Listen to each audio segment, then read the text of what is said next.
श्रीगुरुभ्यो नमः। श्रीमहागणाधिपतये नमः। गुरुब्रह्मा गुरुविष्णु गुरुर्देवो महेश्वरः गुरुसाक्षात् परब्रह्म तस्मै श्रीगुरवे नमः। हरितसगोत्रोत्पन्नं हरिभक्तिपरायणं शङ्करगुरुवरेन्द्रचरणं शरणं प्रपद्ये। श्रीमहद्भ्यो गुरुभ्यो नमः। सदाशिवसमारम्भां व्यासशङ्करमध्यमाम् अस्मदाचार्यपर्यन्तां वन्दे गुरुपरम्पराम्। अरुणां करुणातरङ्गिताक्षीं धृतपाशाङ्कुशपुष्पबाणचापाम् अनिमाधिरयूरुताम् अयूकैः अहमित्येव विभावयेद्भवानीम्। ఓం శ్రీమాత్రే నమః శ్రీమాత్రే నమః శ్రీమాత్రే నమః। ఇక ఈ నవంబర్ నెలలో వృశ్చిక రాశి వారికి, ఈ రాశి వారికి ఈ నెలలో ప్రయత్నించినటువంటి కార్యక్రమాలు చక్కగా నెరవేరుతాయి. వృత్తి వ్యాపారాలలో లాభసాటిగా ఉంటుంది. నూతన వ్యక్తులతో పరిచయం ఏర్పడుతుంది.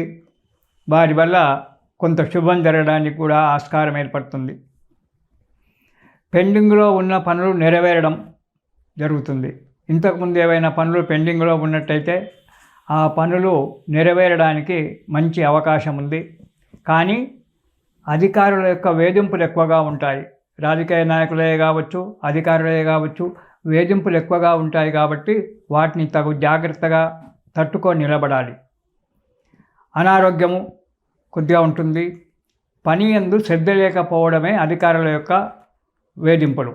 మీరు ఏ పని చేసినా శ్రద్ధగా చేయకపోవడము, సమయానికి వారికి అందించేటువంటి ఒక సమాచారాన్ని అందించకపోవడము, వీటి వల్ల మీకు అధికారుల వల్ల బాధ కలగడానికి ఆస్కారం ఉంది. శక్తికి మించిన పనులు పెట్టుకుంటారు, వద్దన్నా వినరు. వాటితో కొంతకాలం బాధపడతారు. తర్వాత వాటిని సమరసంగా పరిష్కారం చేసుకోవడానికి ఆస్కారం ఏర్పడుతుంది. స్థాన చలనం కూడా జరగడానికి ఆస్కారం ఉంది ఉద్యోగస్తులకు. కాబట్టి తగు జాగ్రత్తగా ఉండడం మంచిది. ఇక మొదటి వారం కనుక మనం చూసుకున్నట్టయితే మంచి ధనలాభం, అనుకున్న ఆశించినటువంటి ఒక ధనాన్ని కూడబెట్టుకోవడం, తెచ్చుకోవడం జరుగుతూ ఉంటుంది. శుభకార్యాలు చేయడము లేదా శుభకార్యాలలో పాల్గొనడము అనేటువంటిది కూడా జరుగుతూ ఉంది. గృహ నిర్మాణానికై ఆలోచన చేయడము, ఇల్లు కట్టుకుంటే బాగుండు అని చెప్పి మీ ధర్మపత్నితో, అంటే మీ భార్యతో, మీ పిల్లలతో, మీ తల్లిదండ్రులతో కావచ్చు, మీ వారితో ఇల్లు కట్టుకోవడానికి గృహ నిర్మాణం గురించి ఆలోచన చేయడము లేదా గృహ నిర్మాణానికి శంకుస్థాపనలు చేయడము అనేటువంటిది కూడా జరగడానికి ఆస్కారం ఉంది మొదటి వారంలో.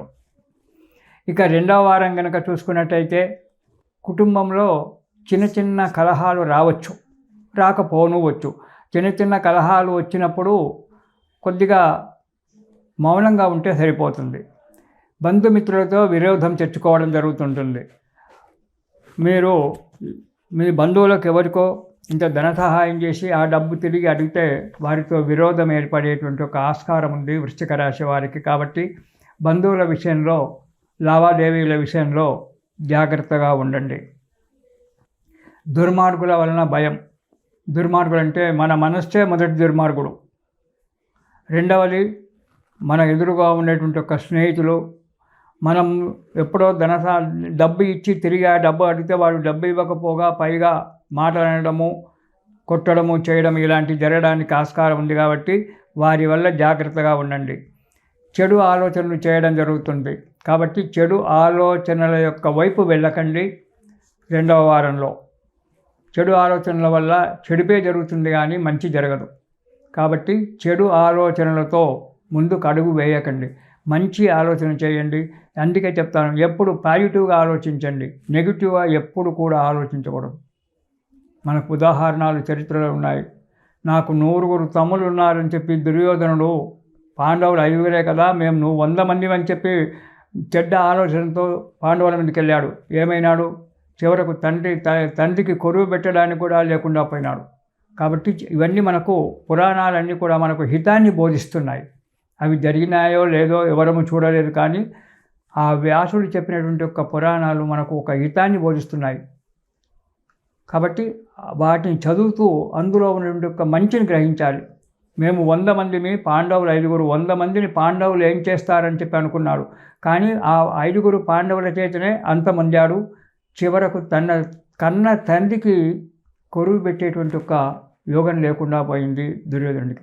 అందుగురించి మీరు చేసే ప్రతి పని ఆలోచించండి, చెడు ఆలోచనలు తెలుపు పోకండి, పాజిటివ్ ఆలోచించండి. ఇవాళ రేపు అవుతుంది ఆ పని, రేపు అనేటువంటిది ఒకటి ఉంది కాబట్టి ఆ పని గురించి ఆలోచన చేస్తూ ఉండండి. ఇక 3వ వారం అనారోగ్యం ఏర్పడుతుంది కొద్దిగా. దానికి ఏ డాక్టర్ దగ్గరికి వెళ్ళి 2 మందులు తీసుకుంటే సరిపోతుంది. అధికమైన ధన ఖర్చు వస్తుంది, అనుకోకుండా డబ్బు ఖర్చు చేయాల్సి వస్తుంది. మన ఎప్పుడు ఇటు ఆరోగ్యం సరిగా లేకపోవడము, చేతిలో ఉన్న డబ్బు ఖర్చు పెట్టడం వల్ల మనశ్శాంతి లేకుండా పోతుంది. భయంగా ఉంటుంది ఎప్పుడు కూడా. చాలా జాగ్రత్తగా, మానసికంగా బలహీనపడుతుంటారు కాబట్టి ఆ మానసిక బలహీనతను దగ్గరికి రానివ్వకండి. మనోధైర్యంతో ఉంది, ఈరోజు కాకపోతే రేపు ఉంది అనేటువంటి ఒక ఆలోచనలో కాలం గడుపుకోండి. ఇక 4వ వారం యత్నకార్య భంగము. ఏ కార్యక్రమాన్ని గురించి మీరు ముందు కడిగేసినా ఆ కార్యక్రమం జరగకపోవడము, దానివల్ల పెద్దల చేత, ఇతరుల చేత, అధికారుల చేత చీవాట్లు తినడము అనేటువంటి జరుగుతూ ఉంటుంది. స్థిరమైనటువంటి ఒక ఆలోచనలు లేక దానివలన ఇబ్బందులు పడుతూ ఉంటారు. ఒక స్థిరమైనటువంటి ఒక ఆలోచన మీకు మనసులోకి రాకుండా ఉంటుంది. దానివల్ల ఇబ్బందులు పడి పోవాల్సి వస్తుంది. వచ్చేటువంటి ఒక డబ్బు చేతికి రాక ఆర్థికంగా కూడా కొంత బాధపడవలసి వస్తుంది.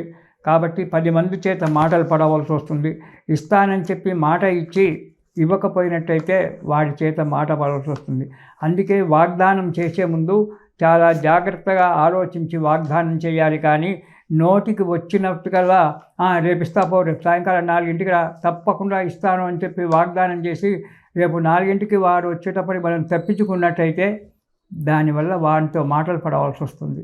కాబట్టి ఇలాంటి వాగ్దానాలు ఇవన్నీ కూడా చేయకుండా, వాగ్వాదాలకు పోకుండా మౌనంగా ఉంటూ మీకు సరి అయినటువంటి ఒక మీ శక్తికి సరి అయినటువంటి ఒక దాంట్లోనే మీరు కనుక బయలుదేరినట్టయితే ఈ నెల మీకు మంచిగా గడుస్తుంది.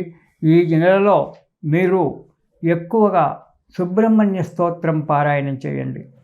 ప్రతిరోజు సుబ్రహ్మణ్య స్వామి స్తోత్రం కనుక మీరు పారాయణం చేసినట్టయితే భగవంతుడి దయ వల్ల ఆ సుబ్రహ్మణ్య స్వామి మీకు అన్ని విధాల అనుకూలంగా ఉండి మీ కార్యక్రమాలను నెరవేర్చుకోవడం జరుగుతూ ఉంది. మానసిక ధైర్యము, మానసిక శాంతి 2 కూడా లభిస్తాయి. కాబట్టి సుబ్రహ్మణ్య స్తోత్రం ప్రతిరోజు కూడా చదవండి. ఇది శుభం.